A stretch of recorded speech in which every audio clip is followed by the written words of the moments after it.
You are not bad at building wealth because you take too few risks. You are struggling because you are taking the wrong kind. Americans spent an estimated $125 billion on lottery tickets in 2024, more than they spent on music, sports tickets, movies, and books combined, according to research published in the Review of Economic Studies in 2025. That number is not just a trivia fact, it is a window into how most people actually think about high-return opportunities, and it reveals a fundamental confusion between gambling and what investors and behavioral economists call an asymmetric bet. Those two things sound similar on the surface. Both involve risk, both involve upside. But they operate on completely different logic, and understanding the difference between them is one of the most practically useful frameworks in personal finance. Let's start with what an asymmetric bet actually is. The term was popularized through the work of Nassim Nicholas Taleb, the mathematician, trader, and author behind The Black Swan and Anti-Fragile. Taleb's central argument is that the most dangerous financial position is not one with high risk. It is one where your downside is larger than it appears, and your upside is capped. He calls this fragility. The antidote is what he calls the barbell strategy, positioning yourself so your maximum possible loss is small and known, while your potential upside is large and, in the best cases, effectively unlimited. The risk profile is asymmetric in your favor. You cannot lose much. You might gain enormously. A lottery ticket is not an asymmetric bet in this sense. Yes, the upside is theoretically huge, but the structure is wrong. The odds are stacked dramatically against you. Your outcome is entirely random. No skill or effort influences it, and the spending is ongoing and habitual. Research published in the Review of Economic Studies in July 2025 found that Americans would spend 43% less on lotteries if they were not subject to statistical biases like innumeracy and probability miscalculation. The lottery is not an asymmetric bet. It is an expensive psychological comfort, the feeling of possibility sold as a product. Here is the thing most people miss. A true asymmetric bet is not about finding a magic ticket. It is about structuring a decision where your floor is low and your ceiling is high, and where your effort, skill, or judgment actually influences the outcome. When you frame it that way, these opportunities show up everywhere, and $1,000 is often enough to access one. Let's make this concrete with the example that shows up most clearly in the data and in the lives of people who have actually done it. Investing $1,000 into acquiring a high-income skill is one of the most potent asymmetric bets available to a working American right now. Here is why the structure works. The downside is capped. You spend $1,000 on courses, materials, and practice time. If nothing comes of it, you lose $1,000. That is the floor. It is real, it hurts, but it does not end your financial life. The upside, however, is not capped by the size of your initial investment. A skill that pays repeatedly. A copywriter who spends $1,000 learning direct response writing and then lands a single client at $2,000 a month has a 10-to-1 return in 6 months.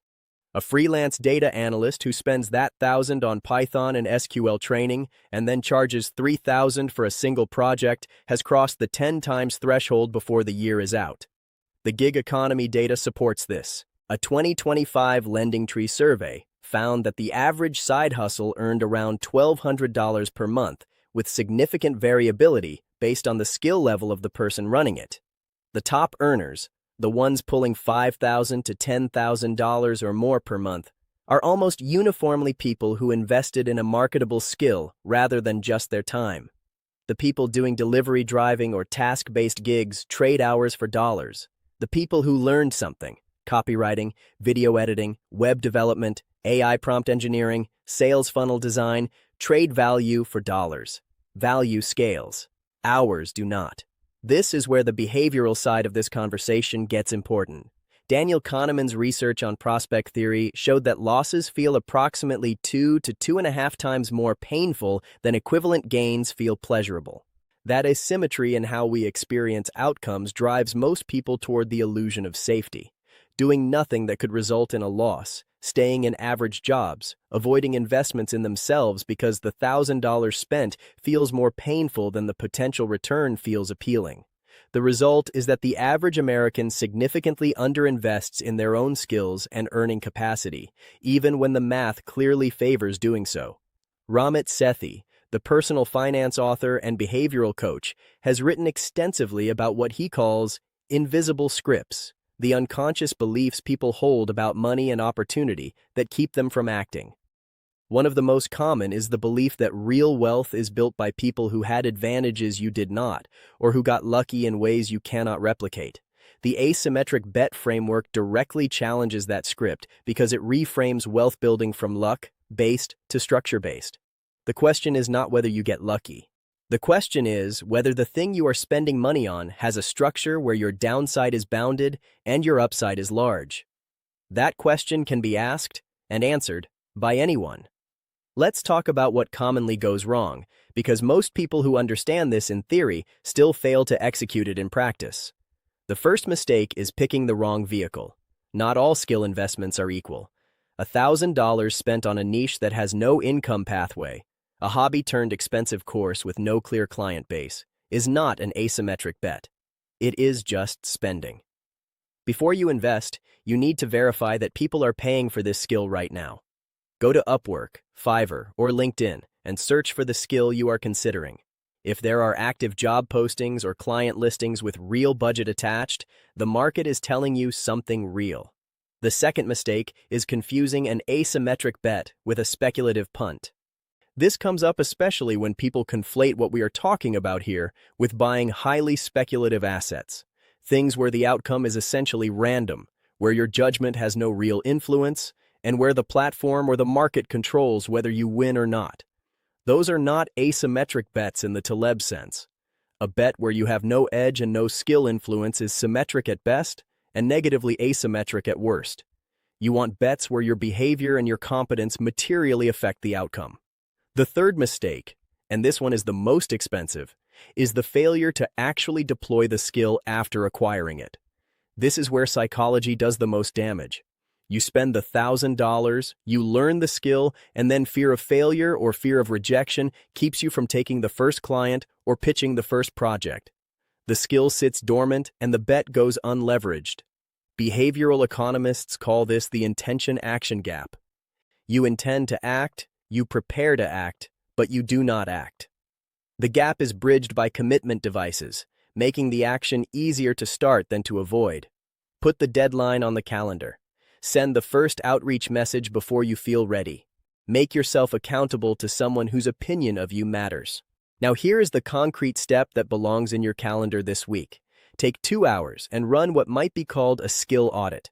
Write down every technical or professional ability you have developed over the last 5 years, tools you use, processes you understand, problems you solve at work. Then search those skills on freelancing platforms and see what people are paying for them right now. You are looking for one skill that appears in active job listings with budgets over $1,000 per project. If you find one, you have identified an asymmetric bet that already exists inside your current knowledge base. You have not spent $1 yet. You have simply identified the door. From there, the path is structured. Spend 30 days learning the client-facing version of that skill, how to package it, how to price it, how to pitch it. Spend the next 30 days reaching out to 5 potential clients per week. Spend the final 60 days delivering and refining. 6 months is a real timeline for someone to go from a skill they already have to $10,000 in new income.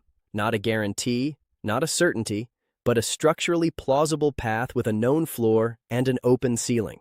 That is the definition of the asymmetric bet applied to your actual financial life. The core shift is learning to ask a different question before every major financial decision. Most people ask, how likely is this to work? The asymmetric thinker asks, if this does not work, what is my loss? If it does work, what is the ceiling on the upside? And do my actions and judgment actually influence the outcome? When all 3 answers point the right direction, low floor, high ceiling, skill influenced, you have found a bet worth making. Most of the time, that bet does not involve trading platforms or jackpots. It involves investing in yourself, which is one of the few places in personal finance where your competence genuinely determines your return. At Next Gen Finance, Every video on this channel is built around that kind of thinking, the frameworks and behavioral insights that let you make better decisions with the money and time you actually have. If you want more content like this, subscribing puts you on the list for every new framework as it comes out, built specifically around helping you build real financial momentum regardless of where you are starting. Leave me a comment with a specific answer to this question. If you had $1,000 to put into an asymmetric bet right now, what skill or opportunity would you choose? And what is stopping you from starting today? I read every single comment, and your answer might shape the next script I write. This video is for educational purposes only and is not financial or investment advice. Please do your own research and consult a licensed financial professional before making any financial decisions.